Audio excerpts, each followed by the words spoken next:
আমরা মিলাদ অনুষ্ঠান করি, মৌলুদ শরীফে আমরা কিয়াম করি, এটার মুস্তাহাসান। দাঁড়ানোটা কি ফরজ? কথা বলে না কেন? ফরজ, ওয়াজিব, মুস্তাহাব, সুন্নাত, মুস্তাহাসান, জায়েজ, জাস্ট এতটুকু। যদি কেউ বসে সেটা তো ব্যক্তিগত ব্যাপার, যদি কেউ দাঁড়ায় সেটাও তার ব্যক্তিগত ব্যাপার। কিন্তু মজলিসে যদি কেউ দাঁড়ায় সেখানে বসে থাকাটা কি আদব? বলেন তো, সৌন্দর্য আছে না? আছে কি নাই? আদব আছে কি নাই?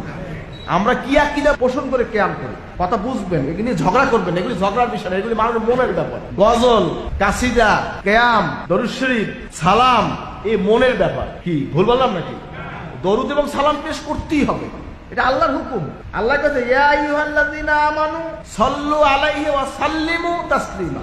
এখানে আল্লাহ কিন্তু ফার্স্টে গেছে হে ঈমানদারগণ, ঈমানদারগণ, ইয়া আইয়ুহাল্লাযীনা আমানু, ঈমানদারগণের উদ্দেশ্যে আল্লাহর কথা। বলেন না সুবহানাল্লাহ। এখানে আল্লাহ কিন্তু অন্য কিছু বলে না, ঈমানদার বলছে। আর ঈমান আছে কয়জন? হ্যাঁ, হে জানেন, আল্লাহ জানে। কথা বলতে কি বলছে এগুলি খেয়াল রাখবেন। আমরা কিয়াম করি না মুস্তাহাসান, এ নিয়ে কোনো বিরোধ, ঝগড়া, বহাস, মোনাজারা, মারামারি, ঝগড়া, কাটাকাটি এটা করবেন না। আমি অনুরোধ করছি, যার মনে চায় করবে, যার মধ্যে না করবে।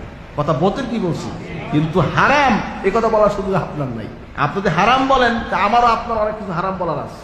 কি ভাই কথা বলেন না কেন? আছে কি নাই?